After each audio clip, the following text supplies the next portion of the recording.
Hello everyone, I am Sunil Agarwal.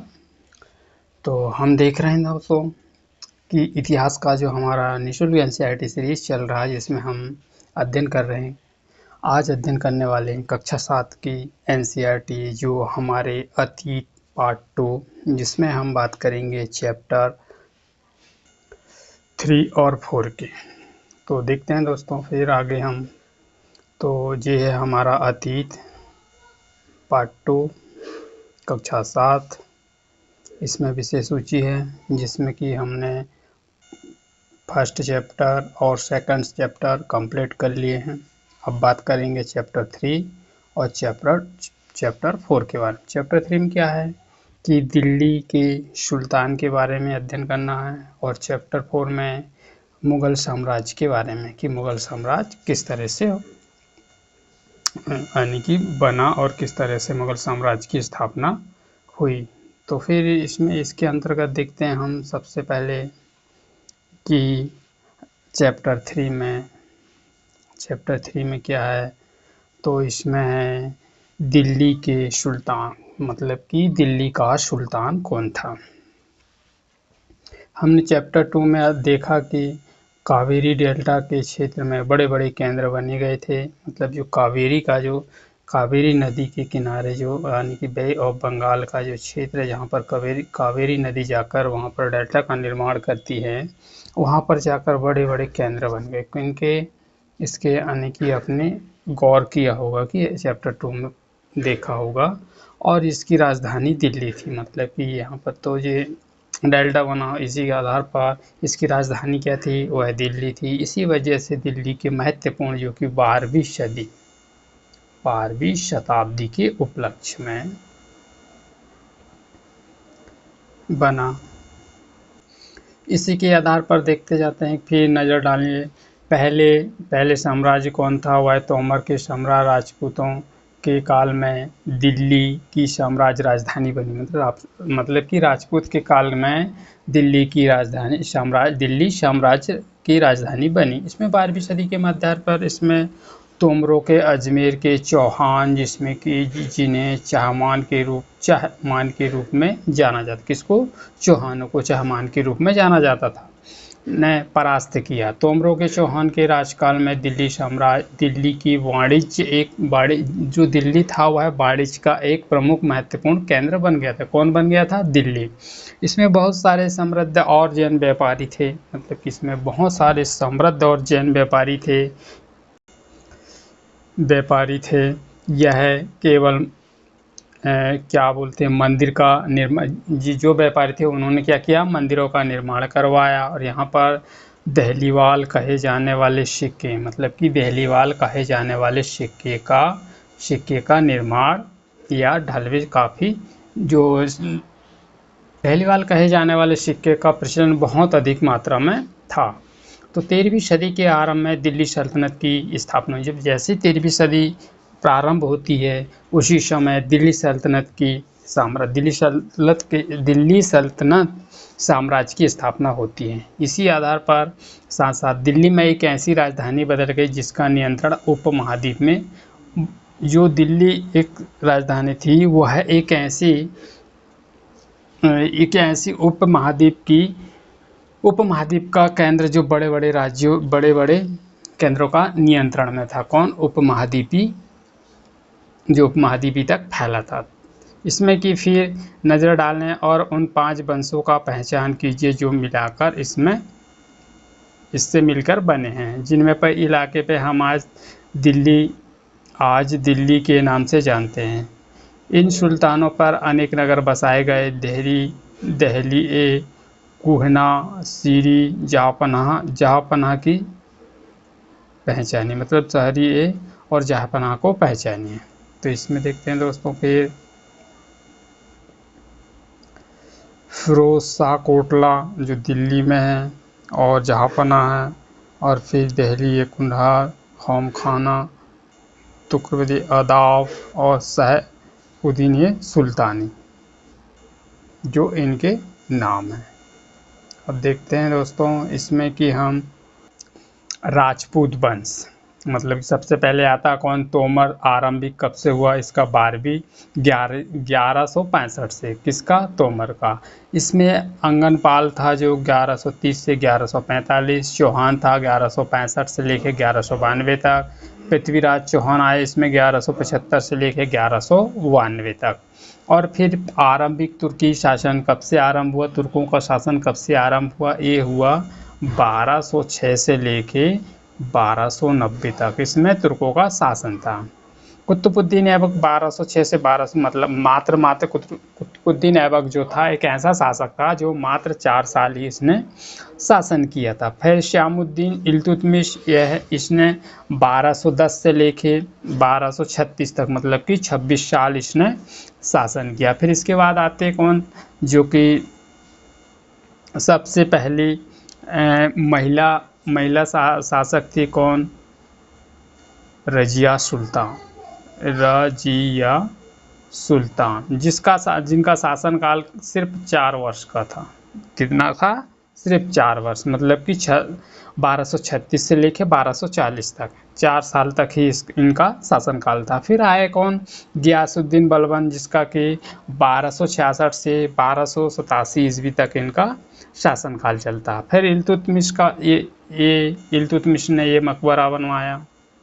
फिर देखते हैं आगे हम खिलजी वंश। खिलजी वंश का शासन कब से कब था, इनका शासन था 1290 से लेके 1320 ईस्वी तक। इसमें सबसे पहले कौन आया खिलजी वंश में, जलालुद्दीन खिलजी, जो कि 1290 से 1296 तक रहा। अलाउद्दीन खिलजी जो कि 1296 से लेके 1316 तक रहा। फिर इसके बाद आता कौन, तुगलक वंश। तुगलक वंश के बारे में देखते हैं हम। तो तुगलक वंश का शासन कितने सालों तक रहा उसके बारे में देखते हैं। 1320 से लेके 1414 तक। फिर इसमें सबसे पहले आता कौन, गियासुद्दीन तुगलक।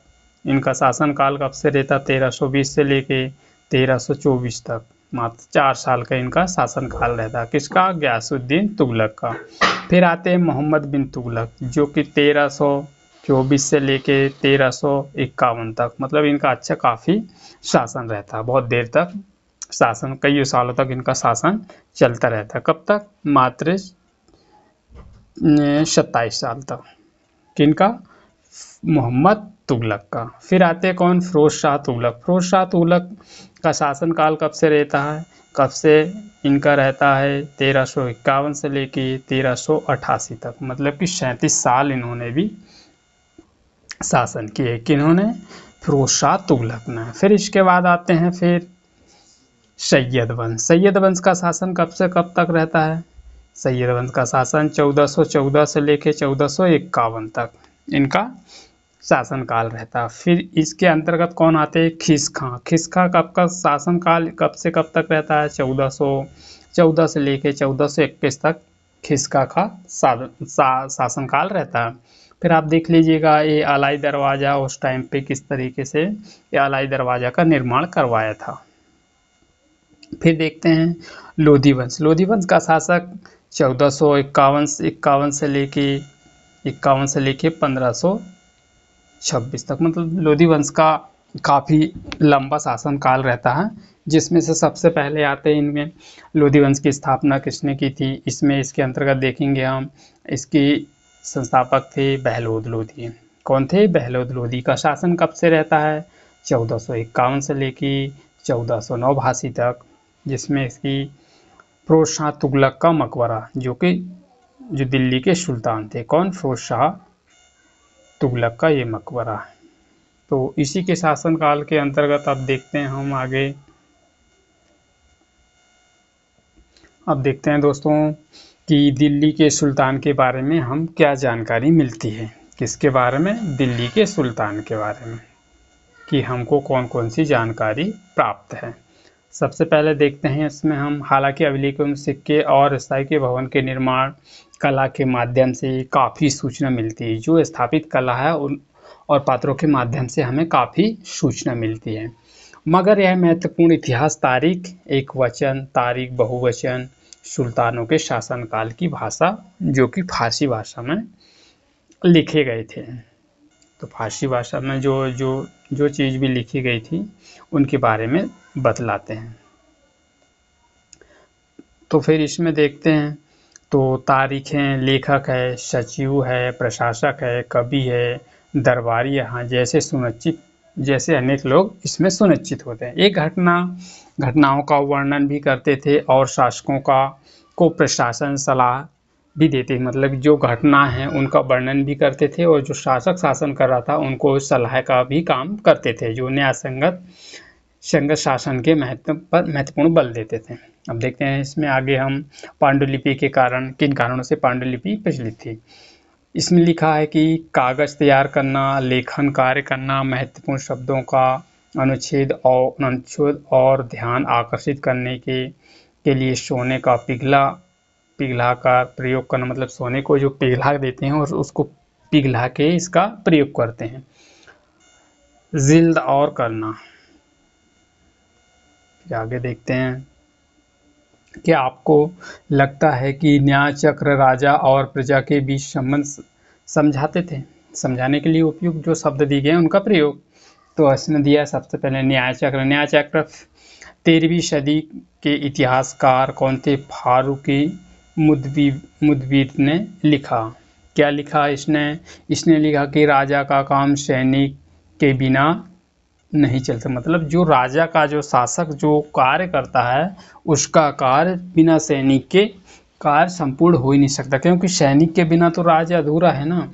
राजा अधूरा है क्योंकि राजा की रक्षा के लिए सैनिक की आवश्यकता तो पड़ती है, युद्ध लड़ने के लिए सैनिकों की आवश्यकता पड़ती है। इसके बिना, सैनिकों के बिना कोई भी राजा हो या कोई शासक हो वो अधूरा रहता है। ठीक इसी प्रकार इसमें उनके बारे में दर्शाया गया। फिर आगे देखते हैं, हम देखते हैं कि कुछ इनकी बातें को ध्यान में रखते हुए तब तक नगरों की विशेषता, दिल्ली में रहते थे, गांव में शायद कभी भी रहते हों, वे अक्सर अपने इतिहास सुल्तान के लिए ढेर सारे इकराम पाने की आशा रखते थे, मतलब कि जो लेखक और वो पत्रकार जो लिखने वाले होते हैं वह अपने शासक से बहुत सारा इनाम पाने की इकरार रखते थे, इकराम पाने की आशा रखते थे, मतलब उनको कुछ उपहार के तौर पर दिया जाएगा। जैसे लेखक अक्सर क्या करते थे, यह जन्मसिद्ध के आधार पर आचार, जैसे उनको जन्मदिन, लिंग भेद या आधार आचार, समाज व्यवस्था की सलाह देने और विचार की सहमत नहीं करते थे। और फिर 1236 में सुल्तान इल्तुतमिश की बेटी रजिया कहाँ पर बैठी? वह सिंहासन पर बैठी। कब रजिया सुल्तान कब बैठी सिंहासन पर? 1236 से 1240 तक इनका कार्यकाल रहता है।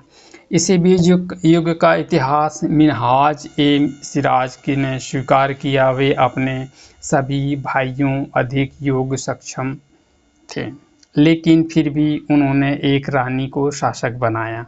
किन्होंने बनाया? इल्तुतमिश ने। किसको बनाया? उनकी बेटी रजिया सुल्तान को। इसी के आधार पर कोशिश करें, फिर 1236 में रजिया सुल्तान को शासन से हटा दिया गया। फिर जन्मदिन का अधिकार जन्म के आधार पर विशेषकर दावा उदाहरण के तौर पर मानते थे।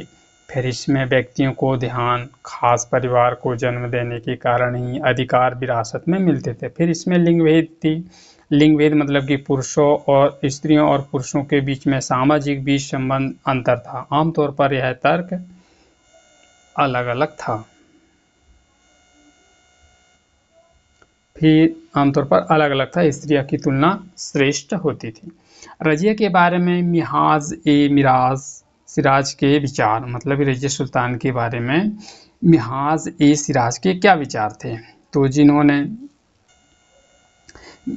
मिहाज ए सिराज का सोचना था कि ईश्वर जो आदर्श समाज व्यवस्था बनाई उसके अनुसार स्त्रियां पुरुषों का अधीन अंतर होना चाहिए, मतलब कि जो ईश्वर ने जो समाज बनाया है उसमें कि स्त्री और पुरुषों के बीच अधीन अंतर होना चाहिए। रानी शासन की व्यवस्था के विरुद्ध जाना चाहती थी, परंतु इसलिए वह पूछता है खुदा रचना के खाते में इसका ब्यौरा चूंकि मर्दों की सूचना नहीं आता था, इसलिए इतना शानदार खूबसूरत भी इसे अखिल हासिल हासिल क्या हुआ, मतलब ये सब कुछ करके उसके आखिर तौर पर उसे क्या हासिल हुआ। रजिया ने अपने अभिलेखों और सिक्कों पर अंकित करवाया, मतलब रजिया सुल्तान जब वह सांची का शासन कर रही थी तो उसने उसने अभिलेख और सिक्कों का निर्माण भी करवाया। और रजिया सुल्तान सुल्तान इल्तुतमिश की बेटी थी। रजिया कौन थी? रजिया सुल्तान इल्तुतमिश की बेटी थी। आधुनिक आंध्र प्रदेश का वारंगल क्षेत्र में किसी समय का काकतीय वंश का राज्य था, मतलब कि आधुनिक आंध्र प्रदेश का जो था उसमें काकतीय वंश का शासन था। उस समय उस वंश की रानी रुद्रमा देवी 1262 से लेके 1289 के व्यवहार रजिया का व्यवहार बिल्कुल विपरीत था, मतलब कि उस रानी का व्यवहार और रजिया सुल्तान का व्यवहार बिल्कुल अलग अलग था।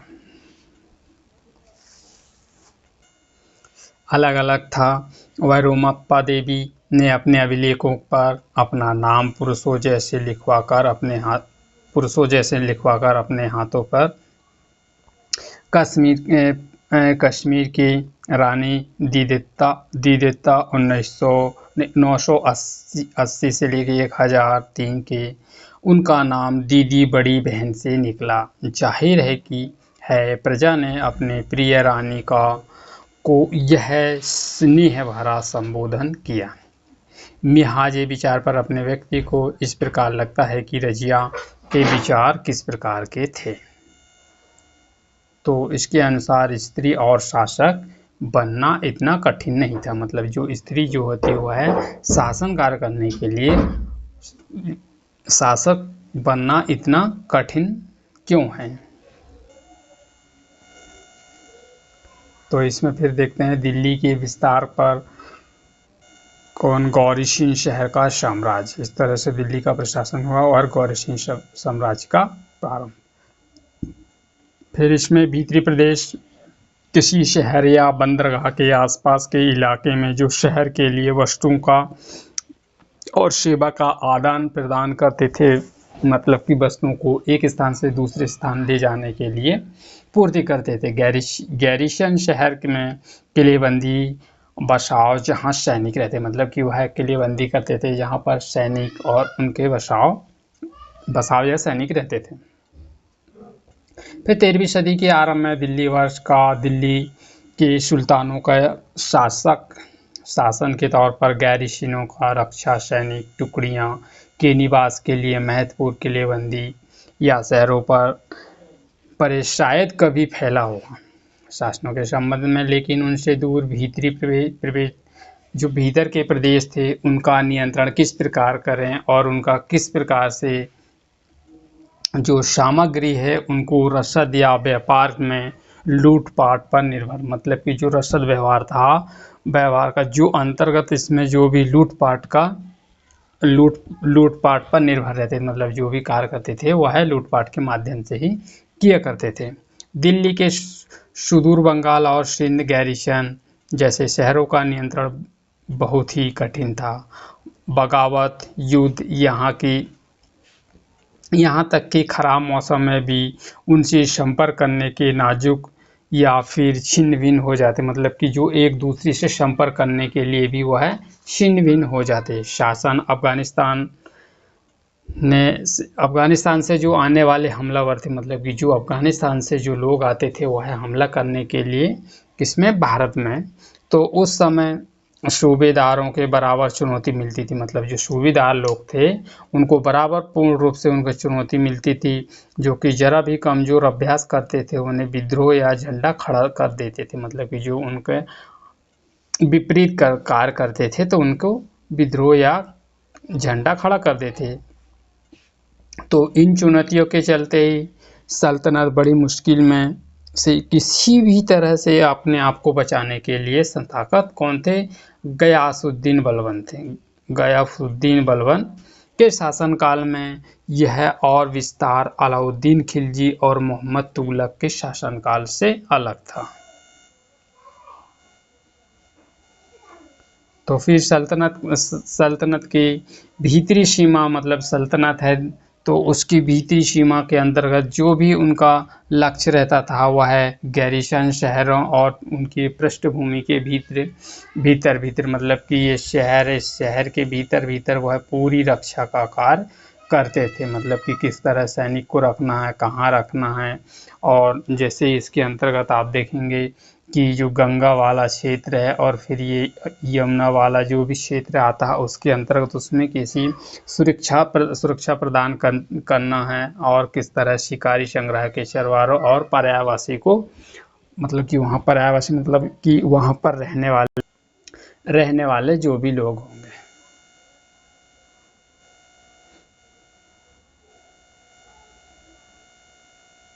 उनको किस प्रकार खदेड़ दिया, और ज़मीन किसानों के लिए वह किस तरह उपयोगी हुई, और कृषि कार्य करने, प्रोत्साहन करने, व्यापार वर्गों की सुरक्षा और क्षेत्रीय में मतलब कि जिस तरह से वह उनको खदेड़ दिया तो वहाँ पर उस जो जगह थी उस पर किस तरह से कृषि करना, किस तरह से व्यापार बढ़ाना, इस प्रकार के वह कार्य करने लगे। फिर इसमें खास तौर पर ये खातीय तौर पर नए किले, गैरीसन शहर और शहर बनाए और बसाए गए। मतलब उसके गार्रिसन के क्षेत्र के आधार पर जो कि उसके आसपास जो जगह थी वहाँ पर किस तरह से शहर बसाए गए उनके बारे में बतलाया। दूसरा विस्तार इसका सल्तनत की बाहरी सीमा पर हुआ, मतलब कि दिल्ली सल्तनत की बाहरी सीमा पर किस प्रकार हुआ।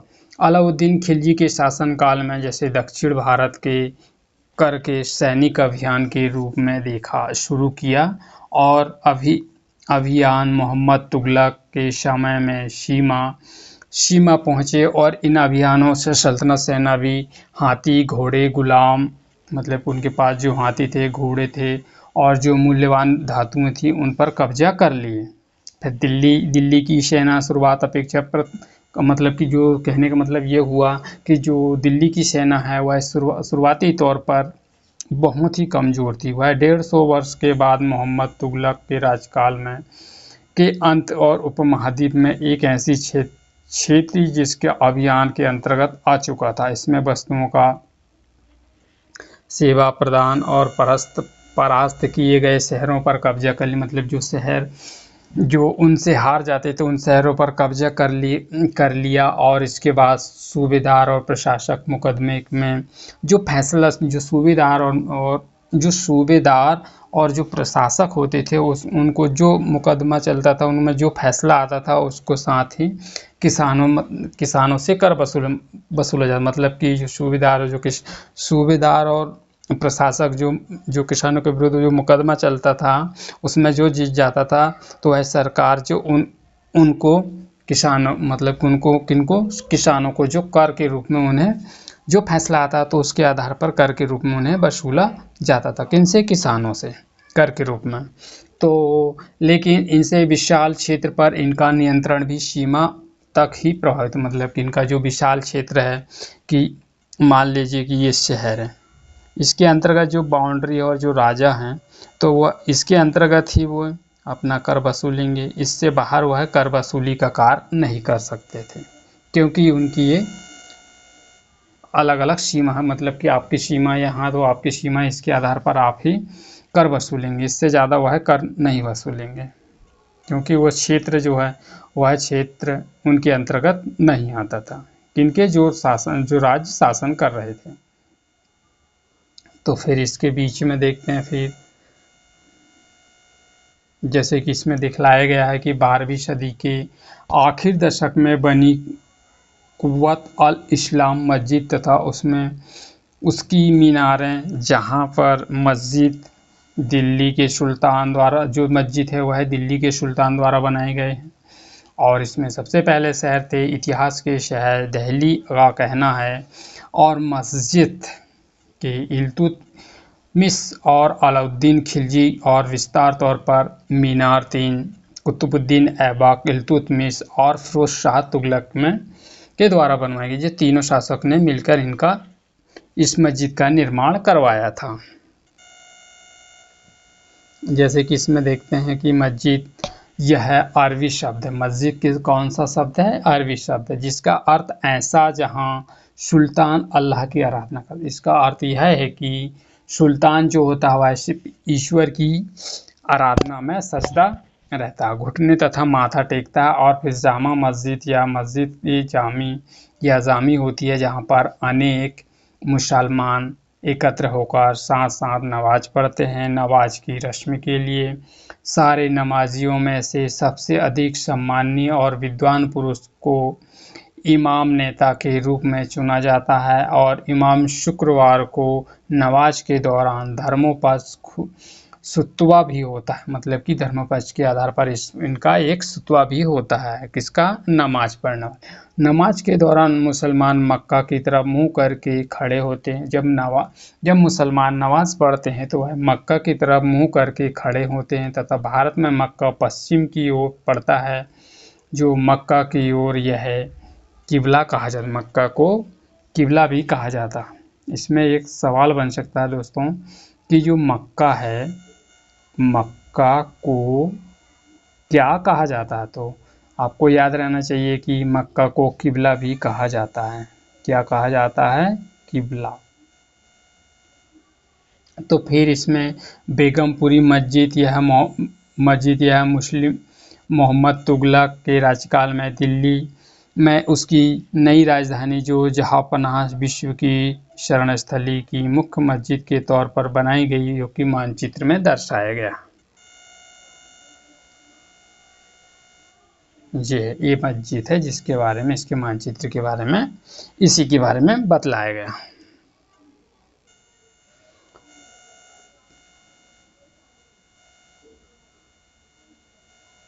तो फिर देखते हैं दोस्तों इसमें आगे। तो इसमें बतलाया गया है कि दिल्ली के सुल्तानों ने सारे उपमहाद्वीप के अनेक शहरों मस्जिद बनवाए, इससे कि उनके सुल्तान और इस्लाम की रक्षा होने के दावे के पर बल मिलता। मतलब कि जो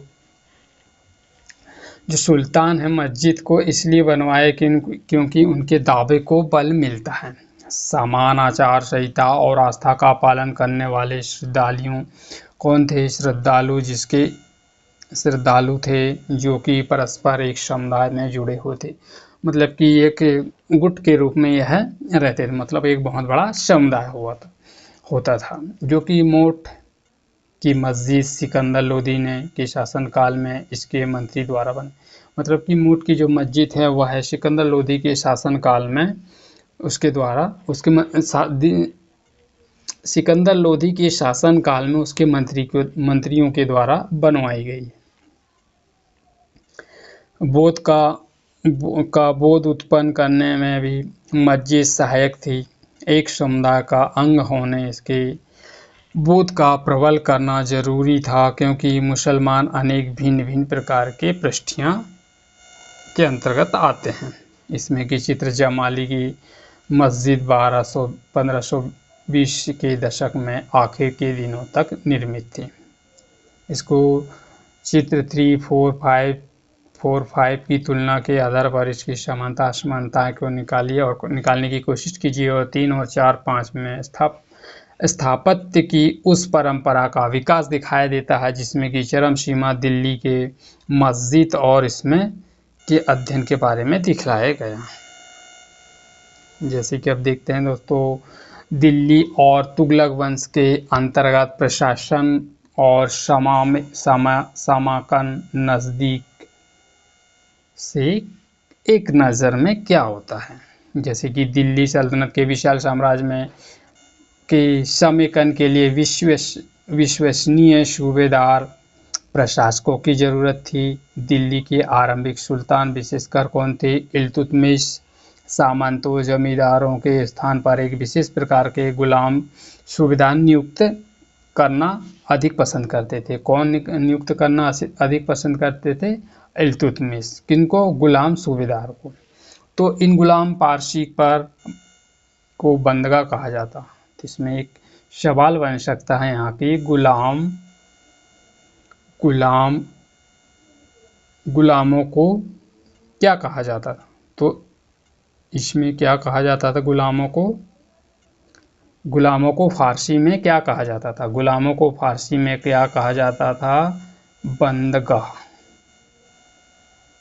ये वन लाइन फैक्ट के रूप में भी याद रखना चाहिए आपको। क्या बंदरगाह कहा जाता था।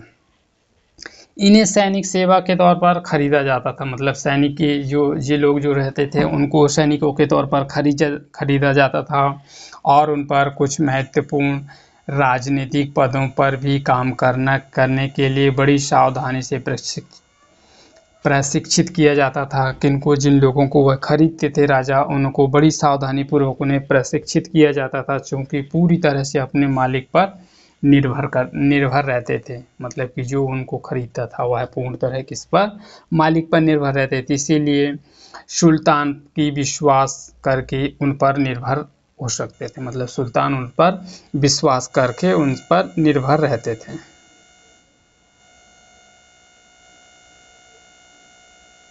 अब देखते हैं बेटों से बढ़कर गुलाम। फिर इसमें सुल्तानों की सलाह के लिए जिस गुलामों ने हमने पासा पोसा पाला, जो इसको पालते थे पोसते थे, आगे बढ़ाया और उनकी देखभाल करनी थी। इसके लिए नज़दीकी अच्छी तरह से वह पूरी जिंदगी भर कभी न कभी योग्य या अनुभवी गुलाम मिलता था। जो कि बुद्धिमानों का कहना है कि योग और अनुभवी गुलाम बेटे से बढ़कर होता है। मतलब जो योग और अनुभवी गुलाम जो होता है वह बेटे से भी बड़ा होता है, क्योंकि वह अच्छा व्यवहार करता है, उनके हर एक कहने को मानता है और उसी के आधार पर वह मर जाएगा, परंतु वह राजा के विरुद्ध कभी नहीं जाएगा। कौन? जो उनका गुलाम होता था, क्योंकि इसीलिए उनको बेटे से ज़्यादा बड़ा दर्जा दिया जाता था। तो आपको गुलामों और बेटे से बढ़कर मानने का कोई स्मरण आता है? तो फिर इसमें देखते हैं, खिलजी तथा तुगलक शासकों का बंदरगाह इस्तेमाल करते थे और साथ साथ वह आश्रित या निम्न वर्ग के लोगों में को भी राजनीतिक विभिन्न पदों पर बैठाते। मतलब कि जो निचले वर्ग के जो लोग हैं उनके राजनीतिक तौर पर विभिन्न पदों पर बैठाते थे। लोगों को सेनापति सूबेदार का पद भी दिया जाता था, मतलब उन जो लोग जो रहते थे उनको सूबेदार और सेनापति का भी पद दिया जाता। लेकिन इससे राजनीतिक आस्था पैदा होने लगी, मतलब कि उनको पद दिया जाने लगा तो वह धीरे धीरे जो राजनीतिक आस्था थी वह उत्पन्न होने लगी। गुलाम और आश्रित मालिकों पर संरक्षक के प्रति एक वफादार रहते थे, मगर वह उत्तराधिकारी के प्रति नहीं, मतलब कि प्रति और उसके उत्तराधिकारी के प्रति नहीं। मतलब कि कहने का ये हुआ कि वह गुलाम जो होते थे वह मालिक और संरक्षक के प्रति वफादार तो होते थे, परंतु वह उत्तराधिकारी के प्रति नहीं। तो ये नए सुल्तानों में जैसे कि नौकर होते थे, परिणाम फलस्वरूप इसके किसी भी शासक के सिंहासन पर बैठते ही प्राय नए और पुराने सरदारों के बीच में टकराव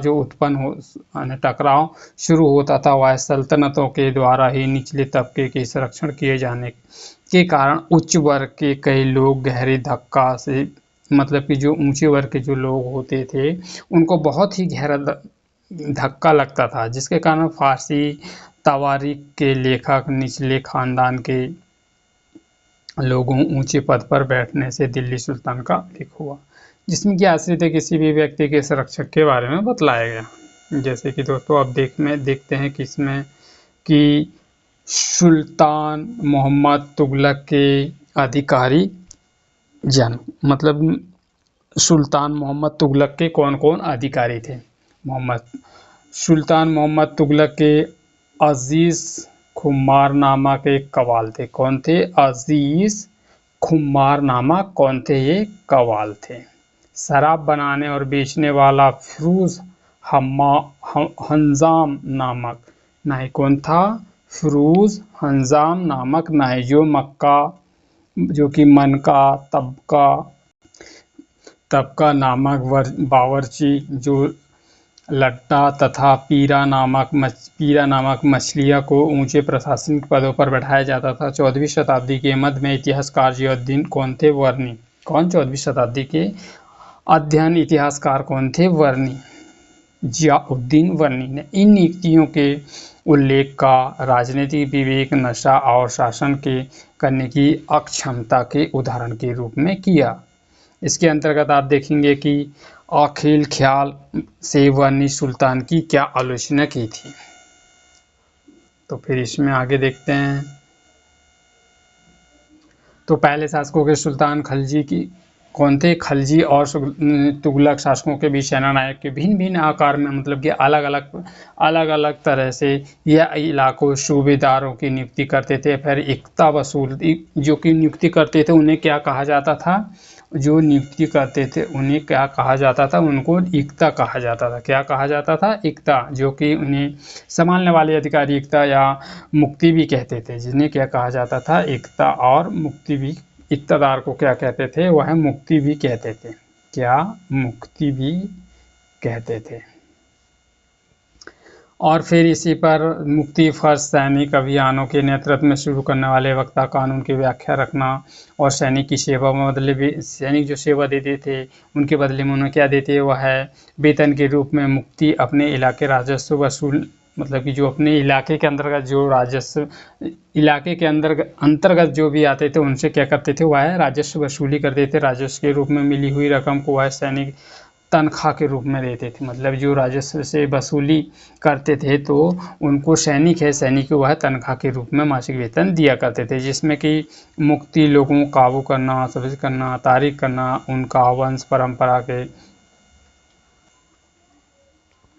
उनका स्थानांतरण भी करते थे। मतलब एक स्थान से दूसरे स्थान में भी परिवर्तित करते थे। इसी आधार पर अलाउद्दीन मोहम्मद तुगलक शासन के नौकरी कर कठोर, जो कि उनके नौकरी और उनके नियम जो थे वह कठोर थे। सख्ती से पालन होता था। मुक्ति को लोगों द्वारा एकत्रित कर राजस्व की नई रकम के हिसाब के तौर पर नियुक्ति के आधार पर वह किया करते थे।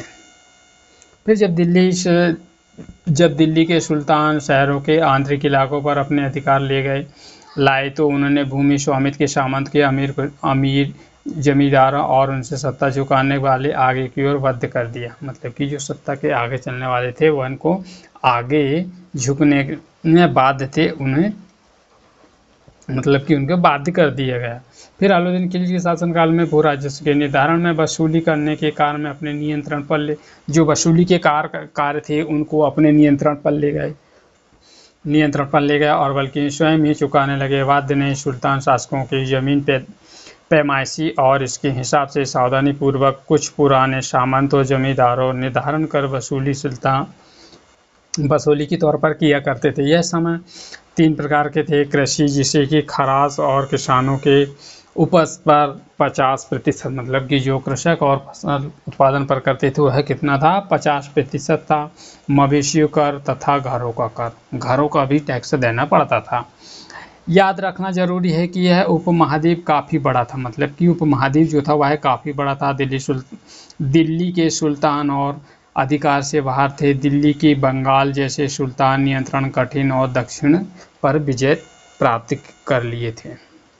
तो फिर इसी के आधार पर आगे देखते हैं कि बाद में वह पूरा चेहरा फिर स्वतंत्र हो गए और कि गंगा के मैदानी इलाकों, जंगली के वह ऐसे क्षेत्र हैं जिनमें कि पैठने में सुल्तान की सेना अक्षम थी। उसको पैठने में किसकी? सुल्तान की सेना आगे चलने में अक्षम थी। वह स्थानीय सरदारों इन क्षेत्रों पर अपना शासन जमा लिया और अलाउद्दीन खिलजी और मोहम्मद तुगलक ने इन्हीं इलाकों पर ज़बरदस्ती से, मतलब कि जो कहने का इनका ये हुआ कि जो वहाँ पर शासन कर रहे थे उनको निकाल कर वह जो ज़बरदस्ती से वह शासन अपना स्थापत्य जमा लिया और अधिकार के कुछ समय तक ही रहा। फिर इसमें देखते सरदार और उनकी किलेबंदी। मतलब कहने का ये है कि जो सरदार थे उनको किस तरह से रखा जाता था, और उनकी किले की किस तरह से किलेबंदी की जाती थी। अफ्रीका देश में मोरक्को के 14वीं सदी में भारत आए यानी यात्री इब्न बतूता ने बताया कि सरदार कभी कभी चट्टानी, ऊबड़ खाबड़ पहाड़ी इलाकों किले बनाकर, कभी कभी वह बाँस की झुरमुटों में बाँस के पोला नहीं पोला नहीं होता था, मतलब बांस एकदम पोला ना होकर उसमें पूरा लकड़ी की तरह वह मजबूत होता था। यह बहुत बड़ा होता था, जिसके अलग अलग हिस्से पर आपस में इस तरह से गुथे होते थे कि उनके आकार पर कभी भी असर नहीं पड़ता था और कुछ ऐसे से मिलकर बहुत मजबूत होते थे। सरदार इनमें से कुछ जंगल भी होते थे, जिसके किनारे पर प्राचीर का भी काम देते थे। इस तरह से दीवार के घेरे पर उनके मवेशियों को फसल रहती थी और अंदर ही पानी उपलब्ध रहता था, और यहाँ पर एकत्रित हुए वर्षा जल को इसलिए वह प्रबल बलशाली सेना भी नहीं जा सकती। मतलब ये हुआ कि वहाँ पर ऐसा पानी एकत्र कर दिया जाता था जिससे कि वह सेना भी उसको आसानी से खासतौर पर पार ना कर सके। फिर इसमें चंगेज खां के नेतृत्व में मंगोलों ने कब 1219 में उत्तर पूर्वी ईरान के ट्रांसआक्सियन आधुनिक उज़्बेकिस्तान पर हमला किया। किसने किया? मंगोल शासक। कब? 1219 में। शीघ्र ही दिल्ली पर शासन से को उनका धावा झेलना था, मतलब कि चंगेज खान जो था वह शीघ्र ही दिल्ली पर धावा बोलने वाला था।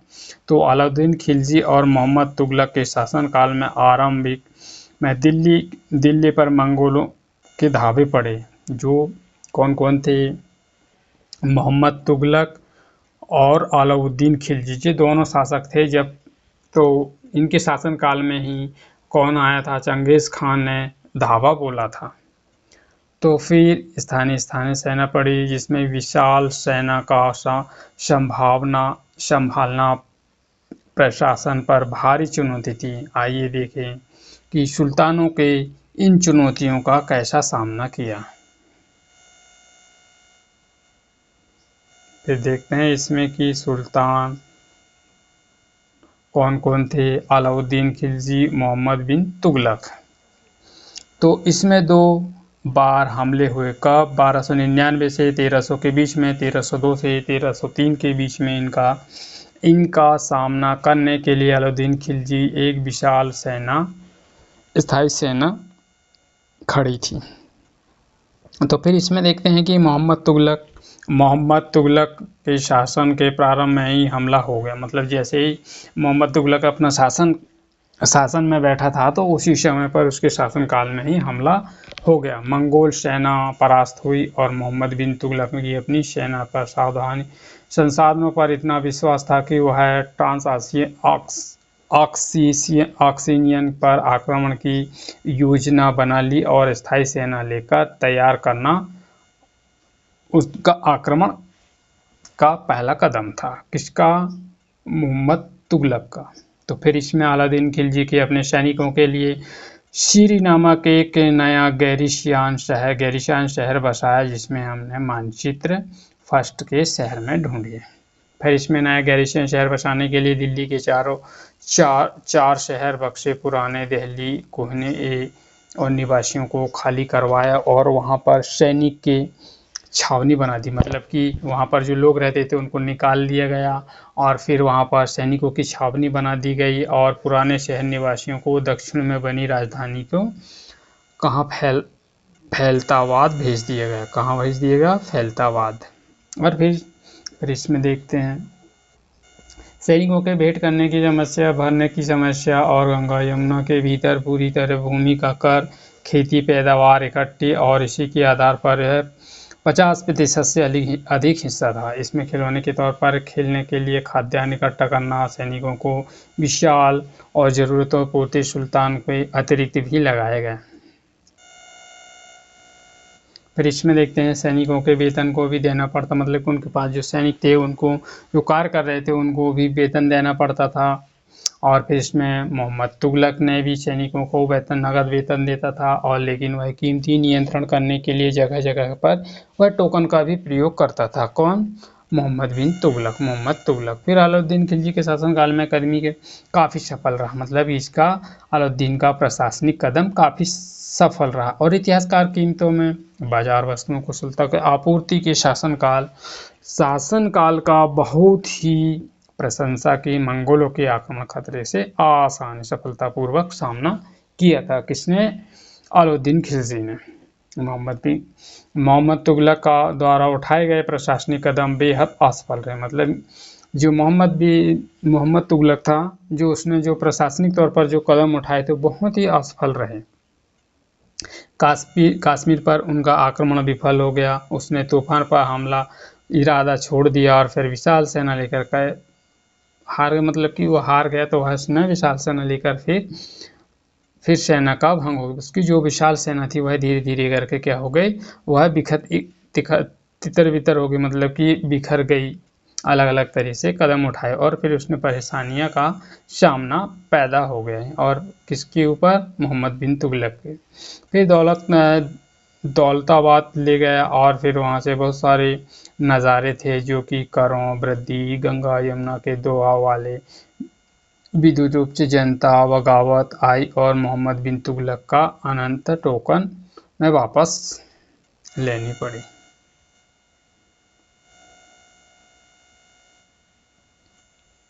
तो फिर इन तमाम असफलता की गिनती करने के लिए कभी भी भूल जाते थे कौन, मोहम्मद बिन तुगलक। और फिर इतिहास में पहली बार सुल्तान में मंगोल इलाके पर फतह की अभियान की योजना बनाई। किसने, मंगोल ने। तो फिर ये खलजी का बल प्रतीक्षा था और मोहम्मद तुगलक द्वारा उठाए गए मंगोल सैनिक के विरुद्ध आक्रमण का योजना का हिस्सा थे। 15वीं और 16वीं शताब्दी में सल्तनत। और फिर इसमें 1526 तक दिल्ली पर आगरा पर सैयद लोधी वंशों का राज था। कब से, 1526 तक इनका लोधी वंशों का शासन था। फिर इसमें जौनपुर, बंगाल, मालवा, गुजरात, राजस्थान, दक्षिण पूर्व के स्वतंत्र शासक जो खड़े हो गए थे, मतलब किसके विरुद्ध, मंगोल के विरोध। फिर इसमें राजनीतियाँ समृद्ध थी और फल फूल रही थी। वह धीरे धीरे वह राजपूत अफगान जो थे वह राजपूत जैसे अनेक शासक का द्वारा उभारे गए थे। फिर इस काल में स्थापत्य राज्यों के कुछ छोटे छोटे शक्तिशाली राज्य, उनका निधन, उनका शासन बहुत ही कुशल व्यक्ति तरीके से चल रहा था। फिर आए शेरशाह सूरी कब, 1540 से 1545 तक बिहार में अपना चाचा के एक छोटे से इलाके में प्रबंधक काम शुरू किया। किसने, शेरशाह सूरी ने। कब, 1540 से 1545 के बीच में। फिर इसी तरह मुगल सम्राट हुमायूं कब आए, 1530 से 1540, फिर 1555 से 1556 तक वह चुनौती से और परास्त किए। शेरशाह ने अपनी दिल्ली के अधिकार समझ के स्वयं राजवंश की स्थापित की और फिर केवल 15 वर्ष में, कब, 1540 से 1555 के बीच में शासन किया। और पहले के शासन में अलाउद्दीन खिलजी के बारे में तरह तरह से वह अपनी सूचना और कब, 1556 से 1605 के बीच में मुगल साम्राज्य को समेकित किया। फिर इसमें प्रतिभान शेर के रूप में व्यवस्था की।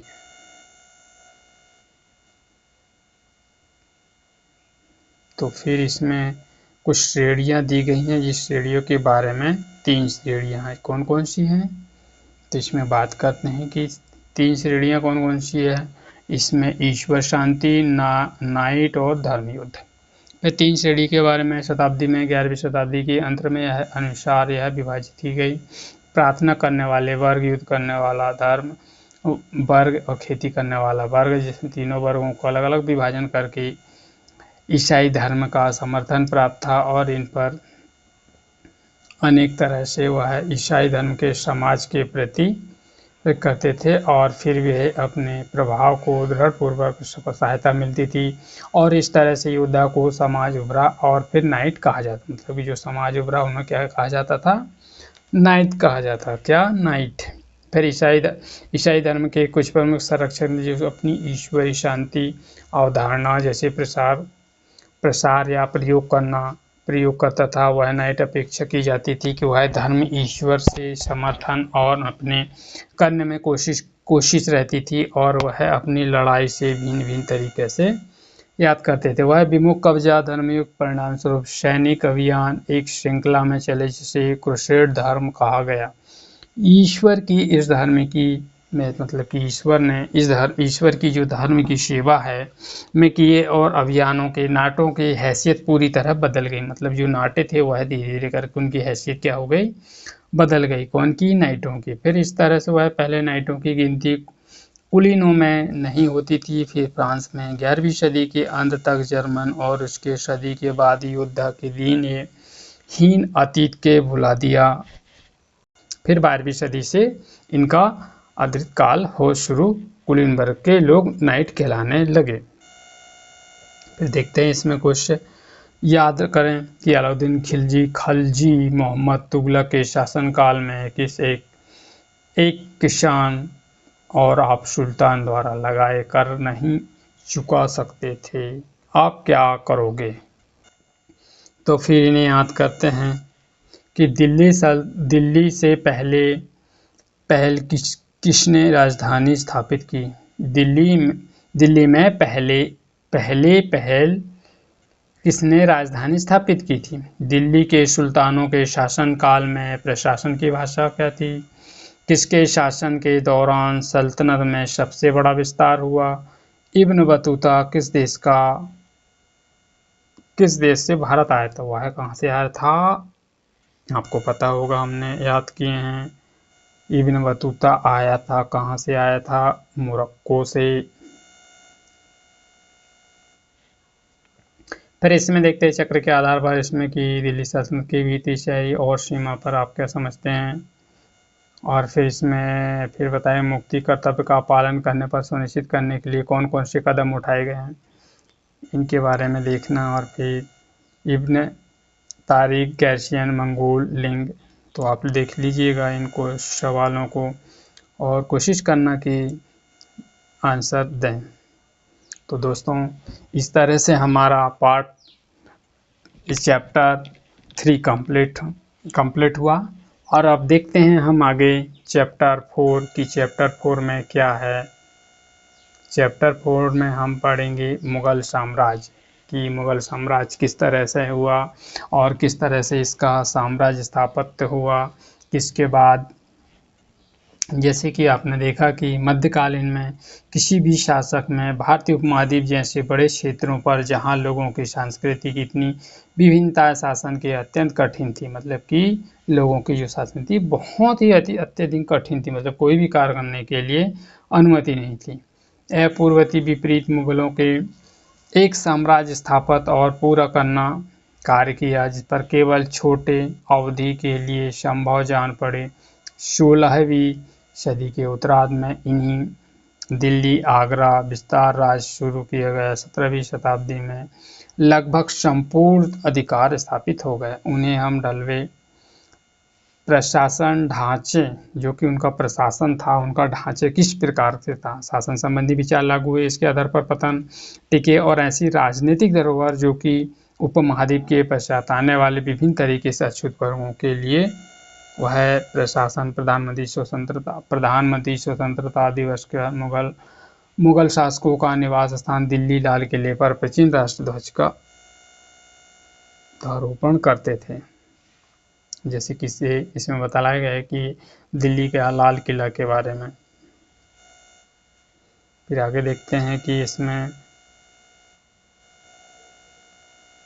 मुगल कौन थे। मुगल 2 महान शासक वंशों का वंशज थे। कौन थे?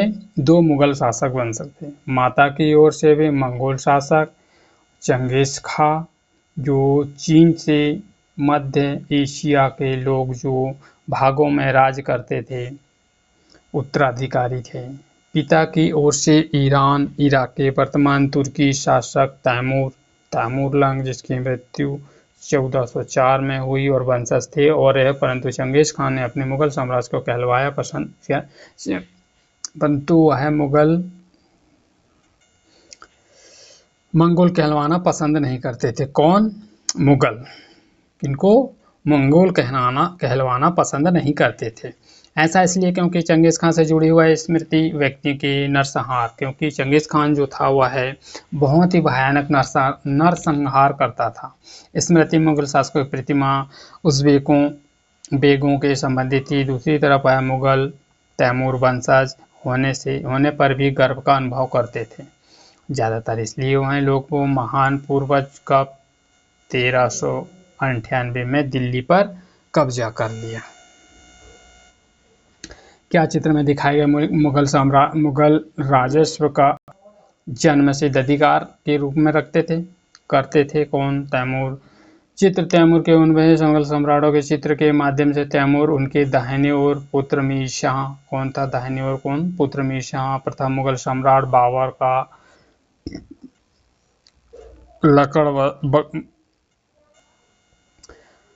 लकड़ दादा के रूप में दादा है। उसके बाजू में अबू जैन, बाबर के दादा। तैमूर के बाईं ओर सुल्तान मिर्ज़ा, बाबर के दादा, जिसमें शेख, सम्राट, मुगल सम्राट और अकबर, शाहजहां उसके बाईं ओर, तथा क्रम के से हुमायूं, जहांगीर और औरंगजेब, जो इस तरह से वह बैठे हैं।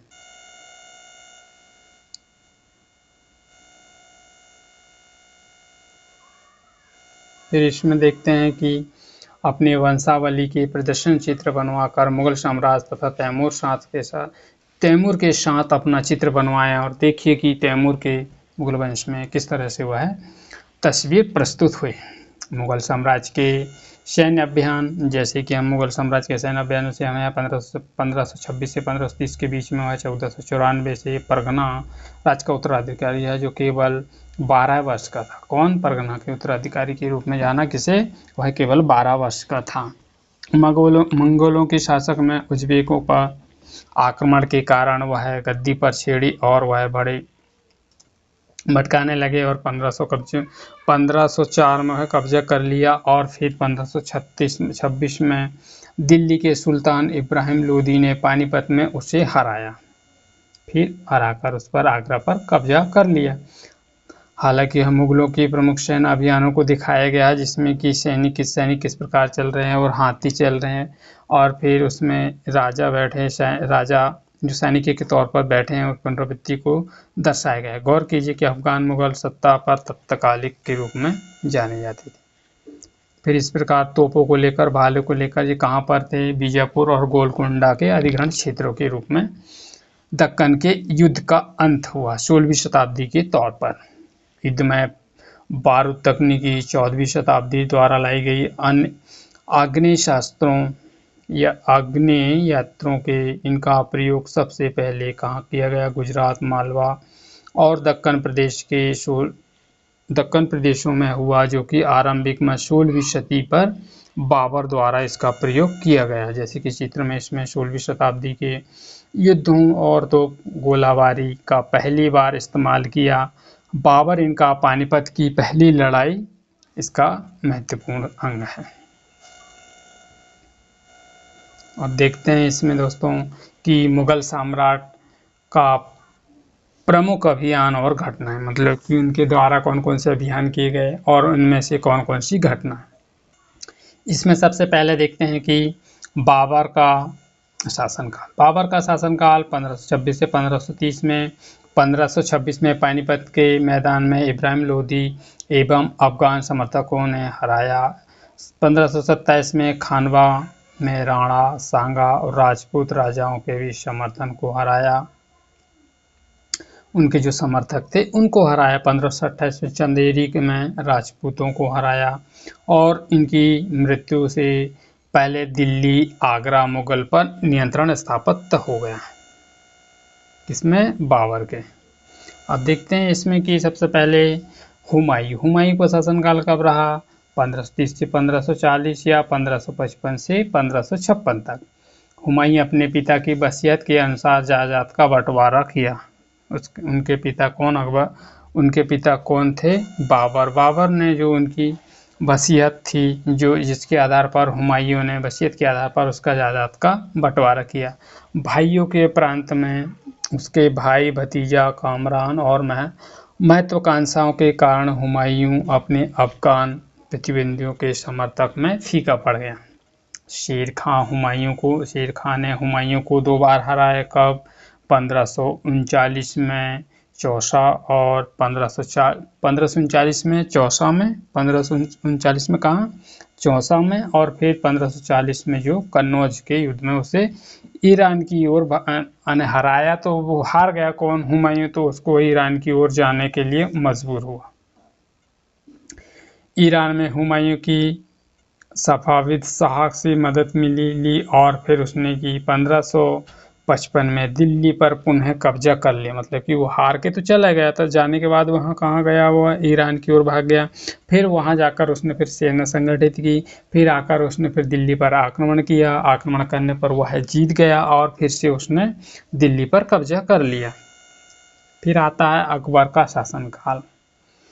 13 वर्ष की अल्पायु में अकबर जो होता है वह 13 वर्ष की अल्पायु में ही क्या बन जाता है, वह सम्राट बनता है। उसके शासन काल में अभियानों को अविभाजित किया गया, जिसमें कि 1526 से 1570 में अकबर के संरक्षक कौन थे, बैरम खां घरेलू कर्मचारी के रूप में स्वतंत्र हो गए। और फिर अफगानों ने निकटवर्ती राजा मालवा गोंडवाना तथा अन्य सौतेले भाइयों मिर्जा हाकिम और उज़्बेक विद्रोह के दबाने के लिए सैन्य अभियान चलाए। जैसे कि 1568 में सिसोदिया की राजधानी चित्तौड़ से कब 1569 में रणथंभौर पर, जैसे कि वह सिसोदिया की राजधानी थी वह है, तो वह चित्तौड़गढ़ में 1569 में जो चित्तौड़गढ़ से 1569 में रणथंभौर में कब्जा कर लिया। फिर 1570 से 1585 के मध्य गुजरात के विरुद्ध सैनिक का अभियान हुआ। इन अभियानों के पश्चात वह बिहार, बंगाल, उड़ीसा अभियान जैसे जैसे चलते गए। फिर 1579 से 80 में मिर्जा हाकिम के पक्ष में विद्रोह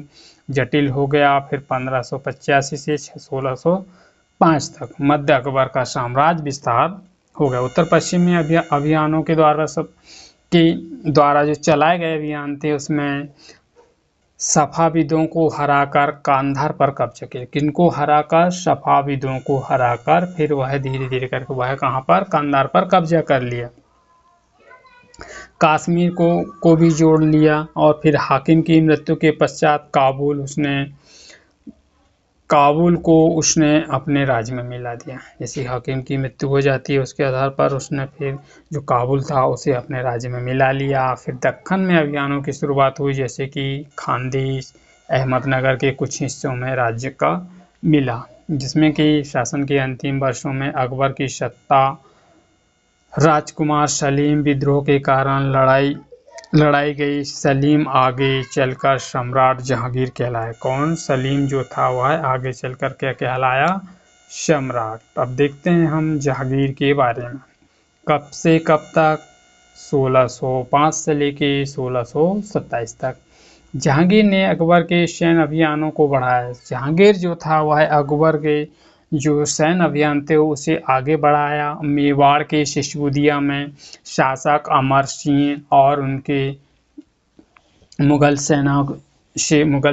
सेवाओं को स्वीकार किया।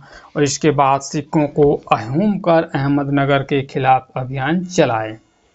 किन्होंने, जहांगीर ने।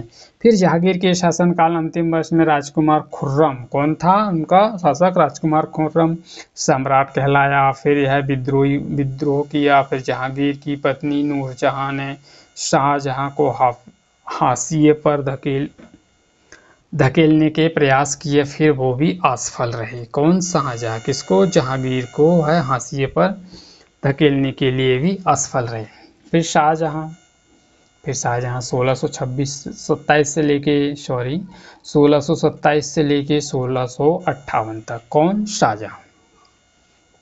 जैसे कि शाहजहां का शासनकाल अभियान जारी था। फिर अफगान जो थे वह अविभाजित खान कौन था, जहां लोदी ने विद्रोह किया, किसके विरुद्ध, शाहजहां के विरुद्ध, और फिर वह पराजित हुआ। अहमदनगर के विरुद्ध जो अभियान, जिसमें कि बुंदेलों की हार हुई, किसकी हार हुई, बुंदेलों की हार हुई, किसमें, अहमदनगर में।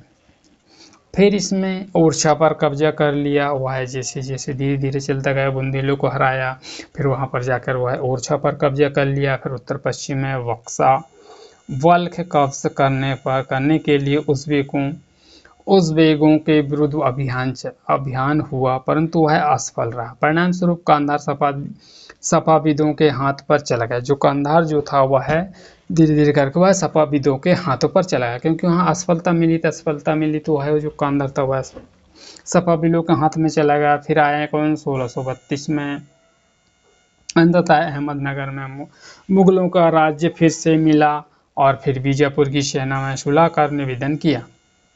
फिर जैसे कि आप 1657 से 1657-58 में शाहजहां के पुत्र के बीच उत्तराधिकारी को लेकर झगड़ा शुरू हुआ, मतलब कि जो राज शासन के लेकर झगड़ा शुरू हुआ। फिर तीनों पे औरंगजेब की विजय हुई और दारा शिकोह समेत तीनों भाइयों को क्या हुआ, मौत के घाट उतार दिया गया, मतलब कि उनको मार दिया गया। शाहजहां और उसकी शेर जिंदगी के लिए आगरा में उसे कैद कर लिया। किसको? शाहजहां को। फिर आते अब कौन? औरंगजेब। औरंगजेब जो होता है वह है मुगल साम्राज्य का शक्तिशाली राजा था और शायद ही जो वह अंतिम शासक था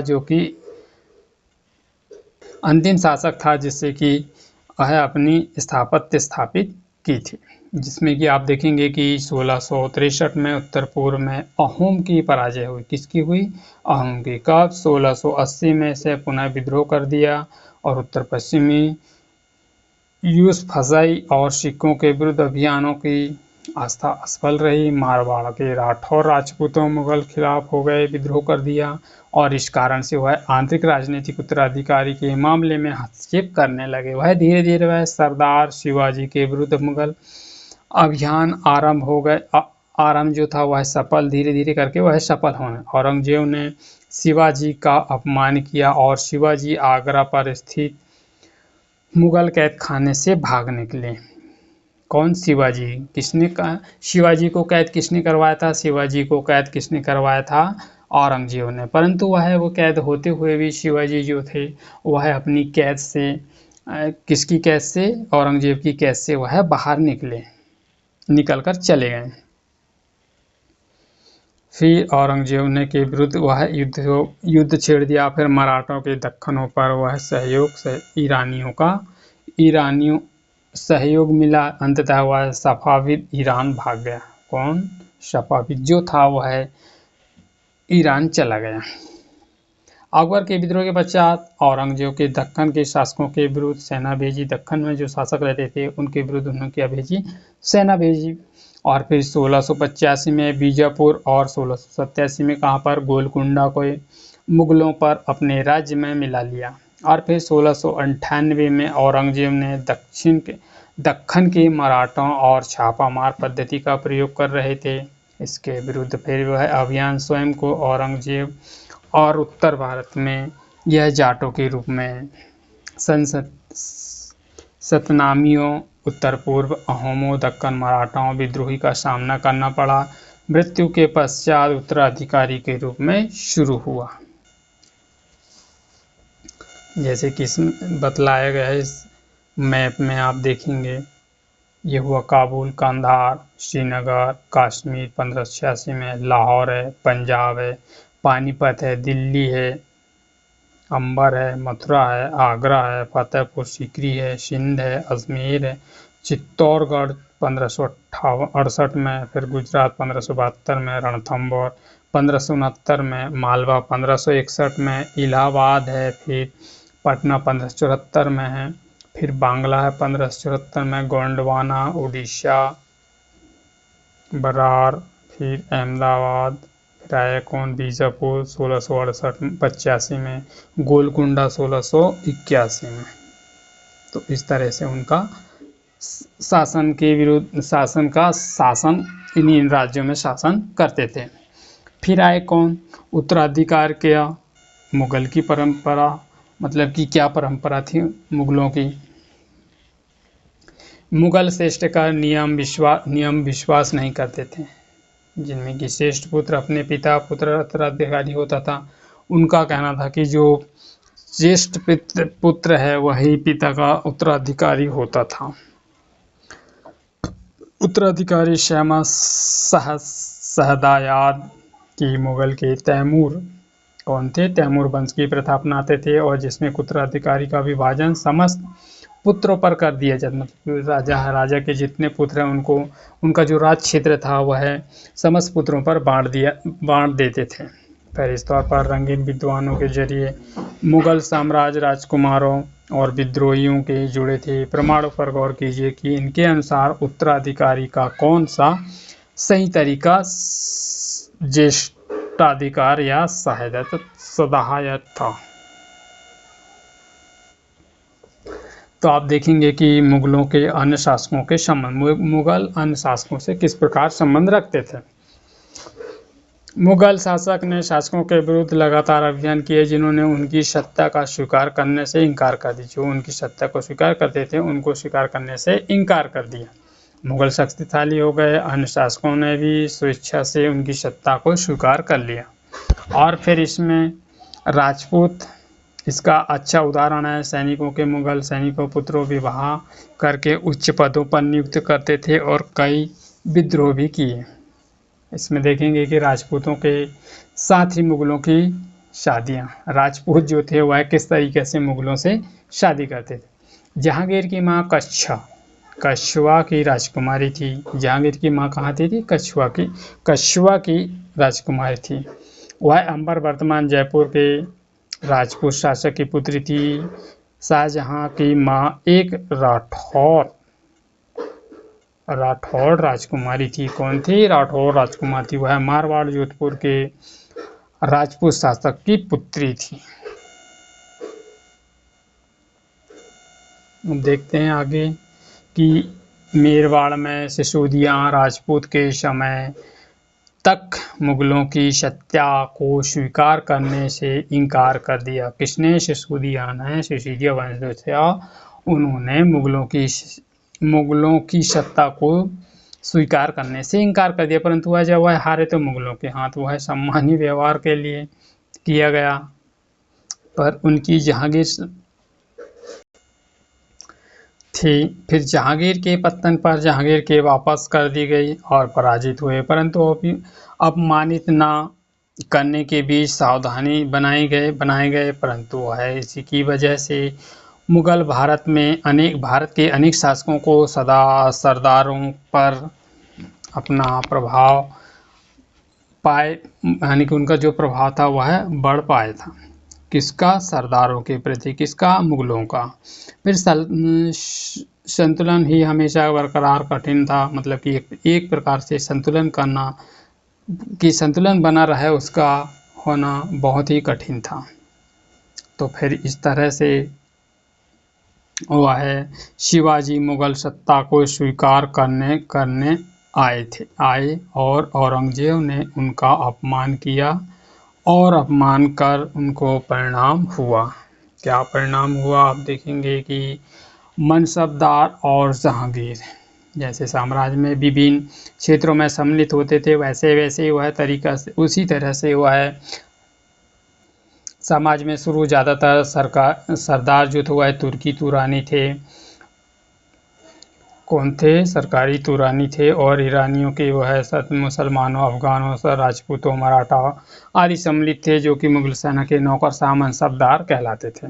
मनसबदार शब्द का प्रयोग सबसे पहले किसने किया? उन्होंने मनसबदार यानी सरकारी हैसियत पर बल मिलता था वह उनके द्वारा चलाई गई सीढ़ी पर व्यवस्था रखते थे। पद, वेतन, सैन्य उत्तरदायित्व निर्धारित किए जाते थे, जिसमें वेतन का निर्धारण करना संख्या पर निर्भर था। उनकी अत्यधिक अधिक होती थी, मतलब कि उनकी जितनी संख्या अधिक होती थी वह दरबार में अविजित या प्रतिष्ठित बनाए रखते थे। इसी आधार पर उन्होंने सैन्य उत्तरदायी मनसबदारों को द्वारा सौंपे जाते थे। उन्हीं के आधार उन्हें घुड़सवार भी रखने पड़ते थे। मनसबदार अपने सरदारों निरीक्षण के लिए लाए थे। सैनिकों के लिए घोड़े दगवाने, सैनिकों का पंजीकरण करवाने, उनकी कार्यवाही बंद कर सैनिक वेतन के लिए भी धन मिलता था। फिर आप देखिए जात की श्रेणियाँ, 5000 जात के वाले अभिजात दर्जा, 1000 जात वाले अभिजात का ऊंचा। और अकबर के शासनकाल में 29 ऐसे मनसबदार थे जो कि 5000 जात की पदवी के थे। और औरंगजेब के शासनकाल में इनकी संख्या कितनी रह गई? सिर्फ 79 हो गई और इसका 29 से 79 हो गए, जिसका शासनकाल अर्थ बहुत अधिक था। फिर आगे देखते हैं इसी में किस प्रकार ये मनसबदार थे और किस प्रकार से अपनी मनसबदारी को मुक्ति के भिन्न से रखते थे। जहांगीर नहीं रहते थे और ना ही उन पर प्रशासन करते थे। उनकी अपनी एक आपसी जहांगीरों पर केवल राजस्व एकत्रित करने का अधिकार होता, मतलब कि जो जहांगीर जो होते थे उनका केवल एक ही काम था, सिर्फ राजस्व को वसूल करना। राजस्व उनके नौकरशाही के लिए एकत्रित करते थे, जबकि देश के किसी अन्य भाग में वह सेवारत रहते थे, मतलब कि सेवा पर आने किसी भी कार्य को करते थे। अकबर के शासनकाल पर इन जहांगीरों का सावधानीपूर्वक आकलन किया गया ताकि वह इन मनसबदारों का वेतन तकरीबन बराबर रहे, मतलब कि जो भी मनसबदार उनके साथ में जो काम करते थे उनका केवल वेतन सिर्फ बराबर रहे। और उनके शासनकाल के दौरान राजस्व मनसबदार वेतन बहुत कम मिलता था, मतलब उनको कि जो वेतन था वह बहुत ही कम मिलता था, जो उनके काम के आधार पर नहीं दिया जाता। मतलब काम तो ज़्यादा करते थे परंतु उनको वेतन बहुत कम मिलता था। इस वजह से वह इंतजार करना पड़ता था, सभी जहांगीरों की संख्या कम हुई। इसके फलस्वरूप जहांगीरदार जो जागीर रहने की कोशिश करते थे वे है जितना राजस्व वसूला करते थे वे कर के रूप में लेते थे। जो राजस्व उनके द्वारा वसूला जाता था उन्हें किस रूप में लेते थे, वह कर के रूप में लेते थे। शासन काल के अंतिम वर्षों में औरंगजेब परिवर्तन पर नियंत्रण नहीं रख पाए, मतलब कि उसके औरंगजेब का जो शासन काल का अंतिम चरण चल रहा था उसमें प्रबंधन के तौर पर वह नियंत्रण नहीं रख पाए। इस कारण वह अत्यधिक मुसीबत का सामना करना पड़ा। किनको करना पड़ा? औरंगजेब को। तो अपने सवारों को एक साथ मनसबदार अभियान, शाहजहां के रात राजकाल या एक लघु चित्र जहांगीर के समय भ्रष्टाचार दिखाएगा। भ्रष्टाचार अफसर रिश्वत लेते हुए एक उत्तराधिकारी के रूप में किसानों को सजा देते थे, मतलब भ्रष्टाचार के रूप में कहते थे, जो कि किसानों से बहुत अधिक कर लेते थे और उन्हें कष्ट देते थे। जब्त और जमींदार कौन कौन थे भाई? इसमें आप देखोगे मुगलों के आदमी का एक प्रमुख साधन किसानों को उपज मिलने से राजस्व के रूप में लेते थे। जैसे कि अधिकतर किसानों को ग्रामीण कुलीन वर्ग यानी कि मुखिया, स्थानीय सरदारों के माध्यम से भू राजस्व लेते थे। समझ चाहे वह स्थानीय ग्राम या मुखिया हो या फिर शक्तिशाली सरदार के मुगल सरदारों के बीच से वह जमींदारों का प्रयोग करते थे। अकबर के राजस्व मंत्री टोडरमल। अकबर का जो राजस्व मंत्री कौन था? तो इसमें सवाल बन सकता है कि अकबर का राजस्व मंत्री कौन था? तो आपको मालूम रहना चाहिए कि उसका राजस्व मंत्री था टोडरमल। कब से? 1570 से 1580 के बीच में की काल अवधि। कृषि पैदावार कीमतों पर कृषि भूमि सावधानीपूर्वक सर्वेक्षण किया, फिर इन आंकड़ों पर आधार पर अनेक फसल नकद की, जिसमें राजस्व निश्चित रूप से कर दिए गए और पूर्व वसूली के लिए मंडलों पर बांटा गया। जो कर भी आता था उन्हें पूरे मंडलों पर बांट दिया जाता था। फिर राजस्व वसूली की एक सूची बनाया तथा उससे राजस्व प्राप्त करते थे। तो इस तरह से ये अपना कार्य करते थे और इसी तरह से वह व्यवस्था को जब्त कहा जाता। इस प्रकार की जो व्यवस्था लागू करते थे उन्हें क्या कहा जाता? जब्त कहा जाता। व्यवहार का प्रचलित था, जहां पर मुगल प्रशासनिक अधिकारी भूमि निरीक्षण करते, जो कि मुगल शासन के जो प्रशिक्षित अधिकारी थे वह भूमि का निरीक्षण करते थे और फिर सावधानीपूर्वक उनका हिसाब रख सकते थे, जिससे कि इनके निरीक्षण में ऐसा गुजरात और बंगाल के ऐसे प्रांतों को ही संभव नहीं हो, ऐसे गुजरात और बंगाल जैसे प्रांतों पर यह संभव नहीं हो सका। कुछ ऐसे क्षेत्र में जमींदार इतने शक्तिशाली थे कि मुगल प्रशासकों का द्वारा शोषण किए जाने पर स्थिति का विद्रोह कर लेते थे और कभी कभी वह एक ही जाति जमींदारों के मुगल या सेना के खिलाफ विद्रोह के ऐसे देते थे, जो 17वीं शताब्दी के आखिर तौर पर एक किसान के रूप में साम्राज्य का स्थापित को चुकाने पड़ती थी। अकबर के नामों पर कौन था? आईने अकबरी। किसने? अबुल फजल ने लिखी। अबुल फजल के द्वारा लिखी गई पुस्तकों का नाम बताइए। तो इसमें आपको पता रहना चाहिए कि कौन सी थी? अकबरी आईने। अकबरी ए आईने। तो इसमें मित्र करीब तब दरबारी कौन था? अबुल फजल। आदेश शासन का इतिहासकार लिखने के लिए अबुल फजल ने इतिहासकार 3 जिल्दों का लिखा, जिसमें कि अकबरनामा, पहली रिजल्ट, अकबर के पूर्वज का बयान है, पूर्वज के अकबर के शासनकाल में घटना का विवरण मिलता है। इसमें तीसरी जिल्द आईने अकबरी थी, जिसमें कि उसने अकबर के प्रशासन के घराने, सेना, राजस्व, साम्राज्य और क्या है भूगोल का ब्यौरा बतलाया। किसमें बतलाया? आईने ए अकबरी में। इस तरह से सांस्कृतिक तौर पर यह विभिन्न प्रकार की कृतियाँ जिसमें फसल पैदावार कीमतें के रूप में दर्शाया गया। अकबर की कौन कौन सी नीतियाँ थी नज़दीकी नज़र रखते हुए बतलाइए। इसमें प्रशासन के तौर पर अभिलक्षण अकबर निर्धारित किए गए, जिनमें कि विस्तृत वर्णन मिलता है अबुल फजल अकबरनामा, विशेषकर आईने ए अकबरी में मिलता है। किसमें मिलता है? अबुल फजल अकबरी ए आईने में मिलता है। अबुल फजल के अनुसार साम्राज्य कई प्रांतों में बटा था, जिसमें जो प्रांतों में बटा था उन्हें क्या कहा जाता था? उन्हें सूबा कहा जाता। जो साम्राज्य कई प्रांतों में बटा था उन्हें क्या कहा जाता था? सूबा कहा जाता था। सूबे को प्रशासक, सूबेदार, सूबे के जो प्रशासक होते थे उन्हें सूबेदार कहा जाता। इनके प्रशासक को क्या कहा जाता था? सूबेदार। किनको? जिस सूबे के प्रशासक को क्या कहा जाता था? सूबेदार। इस तरह से यह प्रशासक उत्तराधिकार वित्तीय अधिकारी के भी होते थे, जो दीवान कहलाता था। कर वसूलना, व्यवस्था बनाए रखना और जिम्मेदारी के अन्य अवसर भी इसमें मिलते थे। फिर आगे देखते हैं कि इस तरह से यह सहयोग प्राप्त हुआ और फिर बक्सा सैनिक वेतन अधिकारी, सदर धार्मिक और धर्मार्थ किए गए जाने वाले कार्यों का मंत्री है, जो कि फौजदार कौन था? वह सेना नायक। और कोतवाल कौन था? कोतवाल किसको कहते थे? नगर पुलिस को, जो नगर की पुलिस की सेवा करता था वह उसे क्या कहा जाता था? कोतवाल। जहांगीर के बराबर पर नूरजहां का प्रभाव। मोहरुन्निसा ने कब 1611 में जहांगीर से विवाह किया? किसने किया? मोहरुन्निसा ने। किसने? मोहरुन्निसा ने 1611 में जहांगीर से विवाह किया और फिर उसे नूरजहां का खिताब दिया। किसको दिया? मोहरुन्निसा को नूरजहां का खिताब मिला। यहाँ से ये फैक्ट है, इसको याद रखना। नूरजहां को मोहरुन्निसा को किसका खिताब मिला? नूरजहां का। किसने दिया? जहांगीर ने। कब दिया? जब जहांगीर का विवाह किससे हुआ? मोहरुन्निसा से। तो नूरजहां हमेशा जहांगीर के प्रति अत्यधिक वफादार रही। उसने समय समय पर सहयोग देती और नूरजहां के सम्मान में जहांगीर ने चांदी के सिक्के, जैसे कि नूरजहां की याद में जहांगीर ने चांदी के सिक्के जारी किए। उनसे एक स्वयं का खिताब उत्कीर्ण था, जो कि वाक्यों कौन था? बेगम, रानी बेगम नूरजहां के नाम से जानी जाती थी। कौन? मोहरुन्निसा कौन थी?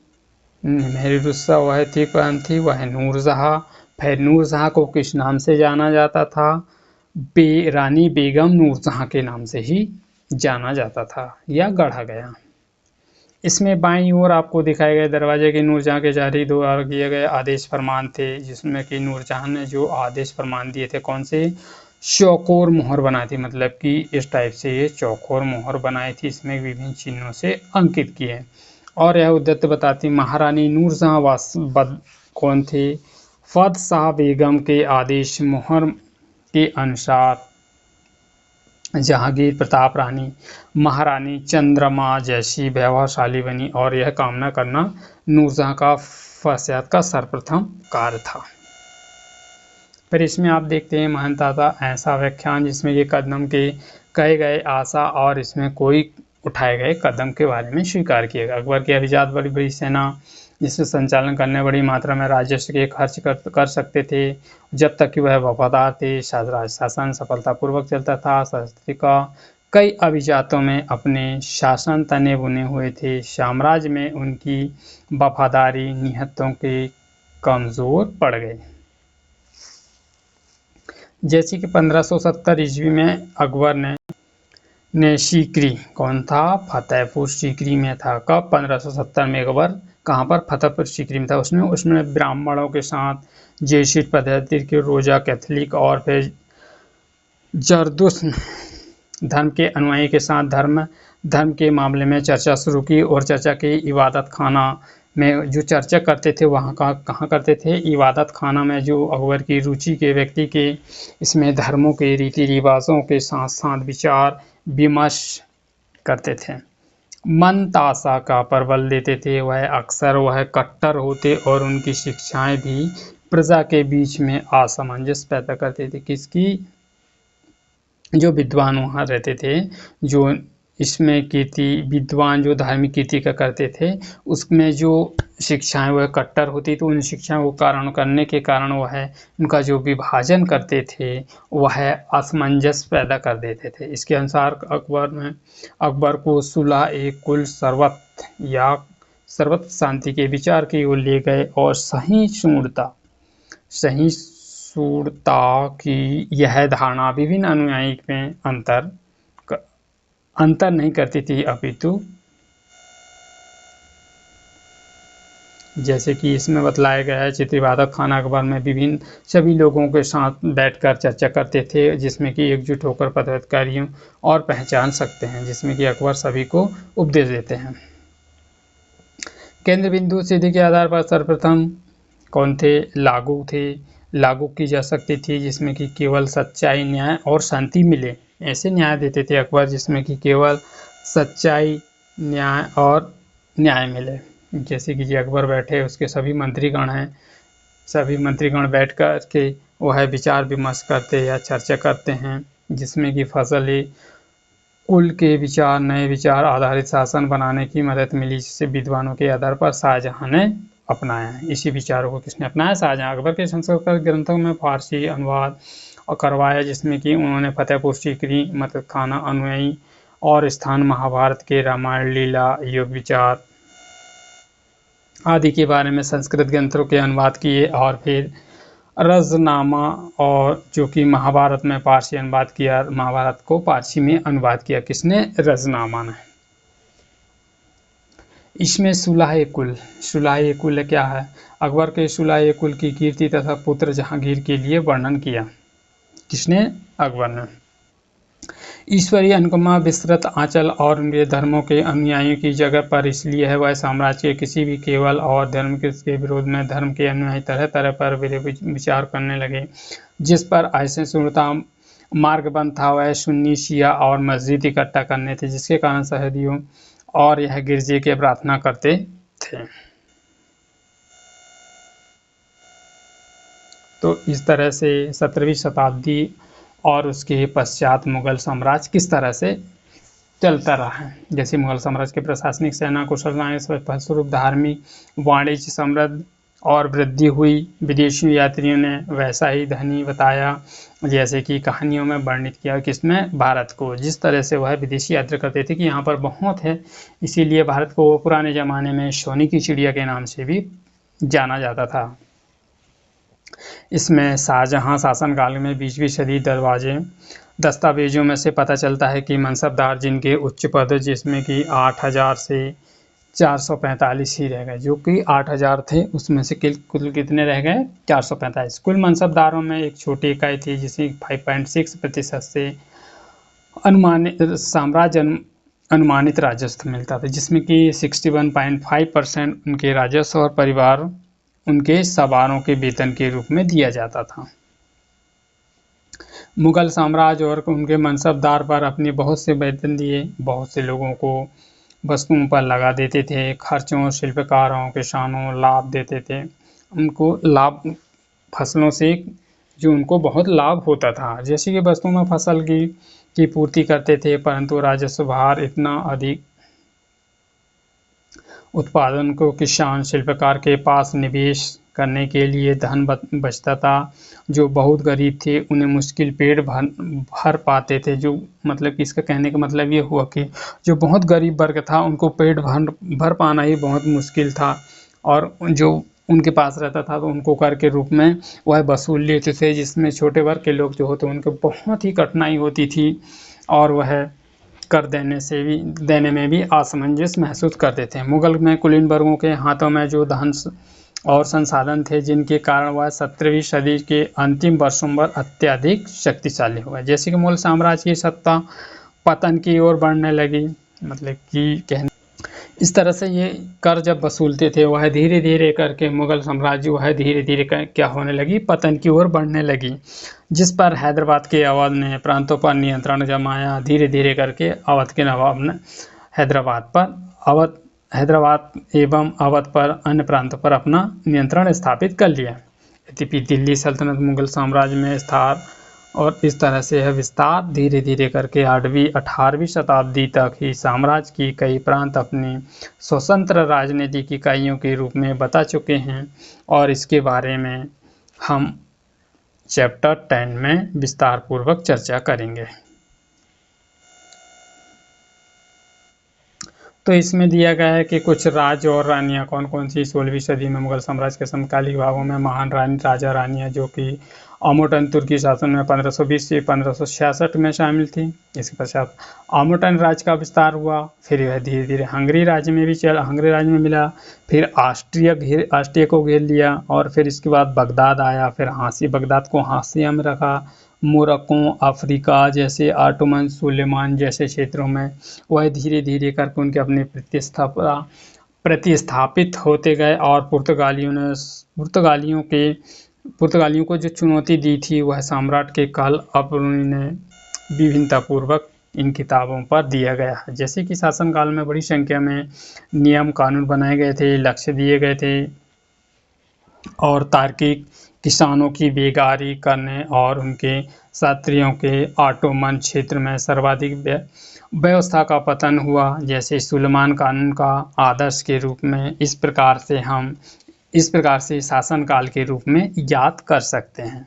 अकबर के अन्य समकालीन समर्थकों के बीच में पता लगा इंग्लैंड के शासक रानी एलिजाबेथ कप 1558 से 1603 पे, ईरान में सदाबी शासक शाह अब्बास कब आया हुआ है 1588 1629 में, और इसने ज़्यादातर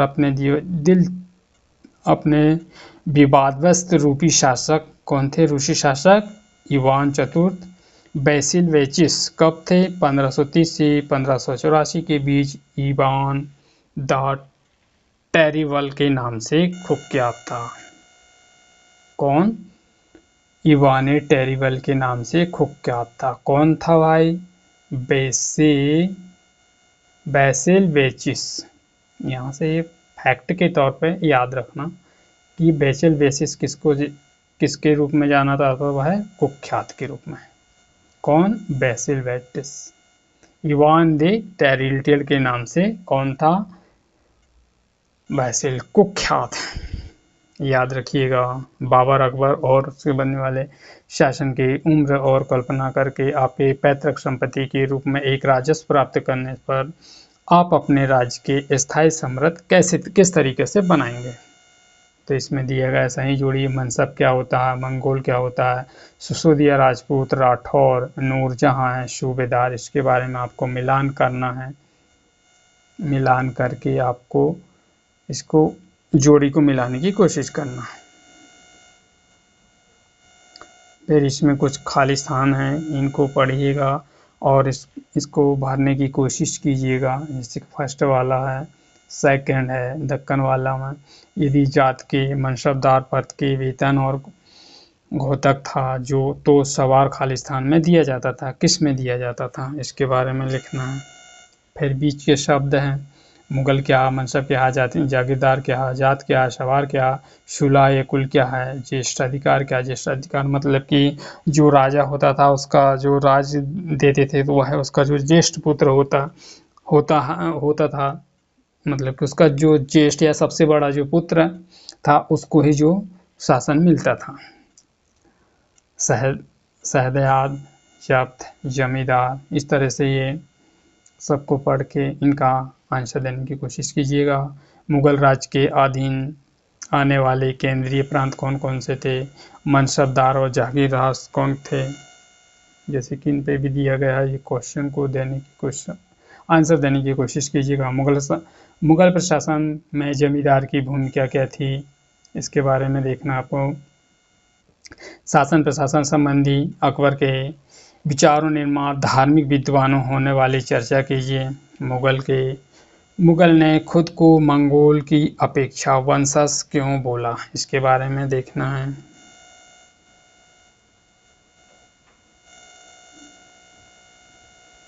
फिर इन सवालों को पढ़िएगा और इनका आंसर ढूंढने की कोशिश कीजिएगा। भू राजस्व से संबंधित है, मुगलों के केवल तुरानी ईरानी के संबंधित है, और क्या है, मुगल साम्राज्य के समाज को किस तरह से वर्तमान आज की सामाजिक और सांस्कृतिक इकाइयों से बना है, यह किस प्रकार के राष्ट्रीय एकीकरण है, इसके क्वेश्चन के आंसर देने की कोशिश कीजिएगा।